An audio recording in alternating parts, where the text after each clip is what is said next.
ನಿಮ್ಮ ಬಿಸ್ನೆಸ್ ಯಾವುದೇ ಇರಲಿ ಅದನ್ನ ಪ್ರಚಾರ ಮಾಡಲು ಸುಮನ್ ಟಿವಿಯಿಂದ ಮಾತ್ರ ಸಾಧ್ಯ. ಕೂಡಲೇ ಕರೆ ಮಾಡಿ. ನಮಸ್ಕಾರ ವೀಕ್ಷಕರೇ, ಸುಮನ್ ಟಿವಿಗೆ ಸ್ವಾಗತ.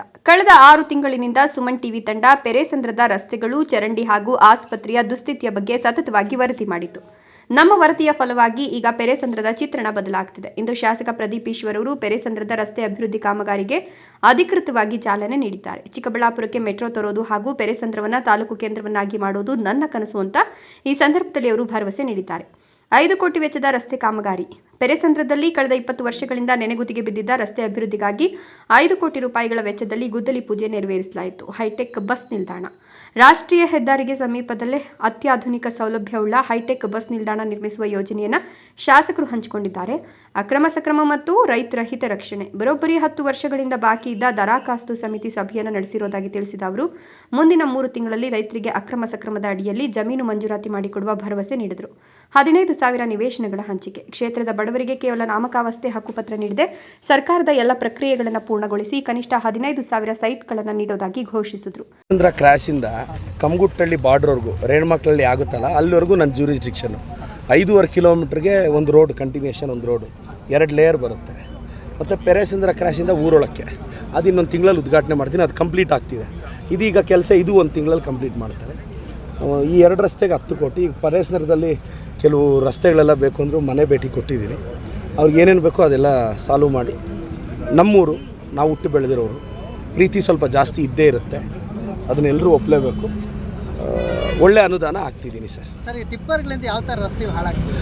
ಏನು ಮಾಡೋದು ಈಗ ಟಿಪ್ಪರ್ಗಳು? ನಾನಂತೂ ಅದ್ರ ವಿರುದ್ಧ ಇದ್ದೀನಿ ಸರ್. ನಾನು ಆವತ್ತಿಂದ ಇದೆ. ನನಗೆ ಯಾವನಿಂದ ಏನೂ ಆಗಬೇಕಾಗಿಲ್ಲ. ನಾನು ತುಂಬ ಕ್ಲಿಯರಾಗಿದ್ದೀನಿ. ಈಗ ನೀವು ನೋಡ್ತಾ ಇದ್ದೀರಾ, ಪ್ರಾಮಾಣಿಕವಾದ ತಹಸೀಲ್ದಾರ್ನ, ಪ್ರಾಮಾಣಿಕವಾದ ಸಬ್ ರಿಜಿಸ್ಟ್ರರ್ನ ತಂದಿದ್ದೀನಿ. ನೀವೆಲ್ಲ ಅದನ್ನು ವಿಟ್ನೆಸ್ ಮಾಡ್ತಿದ್ದೀರಾ. ಈ ಟಿಪ್ಪರ್ಗಳ ಹಾವಳಿನ ತಪ್ಪಿಸ್ಬೇಕು ಅಂತ. ಇದಕ್ಕೆ ನನಗೆ ಅಷ್ಟು ಶಕ್ತಿ ಇಲ್ಲ. ನಾನು ಒಬ್ಬನೇ ತೊಗೊಳ್ಳೋವಂಥ ತೀರ್ಮಾನ ಅಲ್ಲ, ನಾನೊಬ್ಬ MLA. ಬಟ್ ನನಗೆ ನಂಬಿಕೆ ಇದೆ, ಎಲ್ರಿಗೂ ಕಡಿವಾಣ ಆಗ್ತೀನಿ. ಯಾಕಂದರೆ ಟಿಪ್ಪರ್ಗಳು ಈಗ ನಮ್ಮ ಏನು ಮಾಡೋಕ್ಕಾಗಲ್ಲ, ತಾಲೂಕು ದಣಿ ಅಲ್ವಾ. ನಾನು ಏನಾದರೂ ಮಾಡೋ ಅಷ್ಟು ಪವರ್ ಕೊಡೋಕ್ಕೆ ಕೇಳಿ ಒಂದು ಸಿಗ್ನೇಚರಲ್ಲಿ ಮಾಡಾಕ್ತೀನಿ. ಈಗ ರಸ್ತೆ ಮಾಡಿಸ್ತಾ ಇದ್ದೀರಲ್ಲ, ಇಲ್ಲ ಸರ್, ಏನ ಅವರಿಗೆ ಅಲ್ಲಿ ಟೋಲ್ ರೀತಿ ಯಾಕೆ ಸುಂಕ ವಸೂಲಿ ಮಾಡಬಾರ್ದು ಆ ಟಿಪ್ಪರ್ಗಳಿಂದ ಮಾತ್ರ? ಸರ್, ನಿಮಗೊಂದು ಗೊತ್ತಿರಲಿ, ಅದು ತೀರ್ಮಾನ ಕ್ಯಾಬಿನೆಟ್ ತಗೊಳ್ಳೋದು.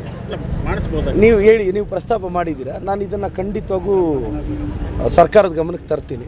ಸರ್ಕಾರದ ಗಮನಕ್ಕೆ ತಂದು ನಾನು ಇದನ್ನು ಯಶಸ್ವಿಯಾಗಿ ನೋಡ್ಕೊತೀನಿ ಸರ್.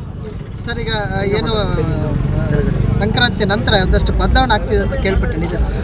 ನನಗೆ ರಾಜಕಾರಣದಲ್ಲಿ ನಾನೊಬ್ಬ ಸಾಮಾನ್ಯ ಕಾರ್ಯಕರ್ತ. ನನಗೆ ಮತ್ತೊಮ್ಮೆ ಮಗದೊಮ್ಮೆ ಹೇಳ್ತೀನಿ, ನನಗೆ ಮಿನಿಸ್ಟರ್ ಆಗೋ ಆಸೆ ಇದೆ. ಪಕ್ಷ ಕೊಟ್ಟರೆ ಇನ್ನೂ ಒಳ್ಳೆ ಕಾರ್ಯ ನಿರ್ವಹಿಸ್ತೀನಿ. ಕೊಡಲಿಲ್ವಾ? MC ಸುಧಾಕರ್ ಸಾಹೇಬ್ರೆ ಮಿನಿಸ್ಟ್ರು ಅಂದ್ರೆ ಇನ್ನೂ ಪ್ರೀತಿ. ಸುಬ್ಬಾರೆಡ್ಡಿ ಸಾಹೇಬ್ರು ಮಿನಿಸ್ಟ್ರ, ಅದು ಖುಷಿ. ನಾನು ಮಿನಿಸ್ಟರ್ ಆದ್ರೆ ಅವರಿಬ್ಬರು ಸಹಕರಿಸ್ತಾರೆ. ನೋಡೋಣ, ಹಣೆ ಬರದಲ್ಲಿ ಯಾರಿಗೆ ಬರೆದಿದೆಯೋ ಇನ್ನೊಂದು 20 ದಿನ ವೆಯ್ಟ್ ಮಾಡೋಣ. ಸರಿ. ಕರ್ನಾಟಕದ ಪೊಲೀಸರು ಮಾಹಿತಿ ಕೊಡ್ತಾರೆ. ಅದಕ್ಕೆ ದಯವಿಟ್ಟು ತಾವು ಡೀಟೇಲ್ಡಾಗಿ ತಿಳ್ಕೊಳ್ಳಿ. ಅದು ರೂಟ್ ಮ್ಯಾಪಿಂದ ಹಿಡಿದು ಅವ್ರನ್ನ ಹಿಡಿಯೋದಕ್ಕೆ ಸಹಾಯ ಮಾಡೋದೇ ಕರ್ನಾಟಕ ಪೊಲೀಸರು. ಅವ್ರಿಗೊಂದು ಮಾಹಿತಿ, ಮಹಾರಾಷ್ಟ್ರ ಪೊಲೀಸರಿಗೊಂದು ಸಣ್ಣ ಮಾಹಿತಿ ಸಿಕ್ಕಿರುತ್ತೆ. ಆದರೆ ಅದನ್ನು ಬ್ರೇಕ್ ಮಾಡಿದ್ದು ನಮ್ಮ ಕರ್ನಾಟಕದ ಪೊಲೀಸರೇ. ನಮ್ಮ ಕರ್ನಾಟಕದ ಪೊಲೀಸರ ಮೇಲೆ ನನಗೆ ಅಪಾರವಾದ ನಂಬಿಕೆ ಇದೆ, ಗೌರವ ಇದೆ. ಇದನ್ನು ಟ್ರೇಸ್ ಮಾಡಿದ್ದು, ಬ್ರೇಕ್ ಮಾಡಿದ್ದು ಅವರೇ. ಆದರೆ ಅಲ್ಲಿಂದನೂ ಒಂದು ಕಂಪ್ಲೇಂಟ್ ಆಗಿರೋದ್ರಿಂದ ಸುಮ್ಮನೆ ಅವ್ರಿಗೆ ಕ್ರೆಡಿಟ್ ಹೋಗ್ತಿದೆ. ನಾವು ಕರ್ನಾಟಕದವರು, ಕರ್ನಾಟಕ ನಂಬರ್ 1 ಸರ್. ನಾವೇನು ಮಹಾರಾಷ್ಟ್ರನ ಹೊಗಳೋ ಅವಶ್ಯಕತೆ ದರ್ದು ನಮಗೇನಿದೆ? ಸರ್, ಈಗ HN ವ್ಯಾಲಿ ಏನು 3ನೇ ಹಂತ ಶುದ್ಧೀಕರಣಕ್ಕೆ ಯಾರು ಶಾಸಕರು ಧ್ವನಿ ಎತ್ತುತ್ತಾ ಇಲ್ಲ ಅನ್ನೋದು. ನಾನು ನೀರಾವರಿ ಹೋರಾಟಗಾರರಿಗೆ ಹೇಳ್ತಾ ಇದ್ದೀರಲ್ಲ, ನಾನು ಧ್ವನಿ ಎತ್ತುತ್ತೀನಿ. ನಾನು ಹೋರಾಟಗಾರರ ಪರವಾಗಿದ್ದೀನಿ. 3ನೇ ಹಂತದ ಶುದ್ಧೀಕರಣಕ್ಕೆ ನನ್ನ ಸಹಮತ ಇದೆ. ಲೆಟ್ರ್ ಕೊಡಬೇಕಾ ಹೇಳಿ ಕೊಡ್ತೀನಿ. ಯಾವ ಹೋರಾಟಕ್ಕೆ ಬಂದು ಸಹಕರಿಸು ಅಂದರೆ ನಾನು ಬಂದು ಸಹಕರಿಸ್ತೀನಿ. ಸದನದಲ್ಲಿ ಧ್ವನಿ ಎತ್ತುತ್ತಾ ಇಲ್ಲ ಅಂತ ಸರ್. ನಾನು ನೋಡಿ, ನಾನು ಆ ವಿಚಾರದ ಪರವಾಗಿದ್ದೀನಿ. ಈಗ ಹೋರಾಟಗಾರರು, ನಾನು ಸ್ಥಳೀಯ MLA ಆಗಿ ಅವ್ರು ಏನು ರಿಕ್ವೆಸ್ಟ್ ಮಾಡಿದ್ರು ನಾನು ಸ್ಪಂದಿಸ್ತೀನಿ. ಎತ್ತಿನೊಳೆ ನೀರು 27 ಡಿಸೆಂಬರ್ಗೆ ಹರಿಸ್ತೀನಿ. ಈ ಮಾತು ನಿಮ್ಗೆ ಹೇಳ್ತಾ ಇದ್ದೀನಿ, ಮತ್ತೊಮ್ಮೆ ಪುನರುಚ್ಚರಿಸ್ತಾ ಇದ್ದೀನಿ. HN ವ್ಯಾಲಿ ನೀರು ಯಾವ ಥರ ನಮ್ಗೆ ಡೇಂಜರ್? ಇಲ್ಲ ಸರ್, ಮೊದಲು ನೀವು ಅಂದಂಗೆ 1ನೇ ಹಂತದ ಶುದ್ಧೀಕರಣ ಎಲ್ಲ ಆದಾಗ ಅದು 3ನೇ ಹಂತದ ಶುದ್ಧೀಕರಣ ಆಗೋದು ಒಳ್ಳೆಯದು ಅನ್ನೋದು ನನ್ನದು ಅಭಿಪ್ರಾಯ. ನೋಡೋಣ ಸರ್ಕಾರ ಮಟ್ಟದಲ್ಲಿ ಏನಾಗುತ್ತೆ. ಅಗೇನ್ ನಾನೊಬ್ಬ MLA ಸರ್.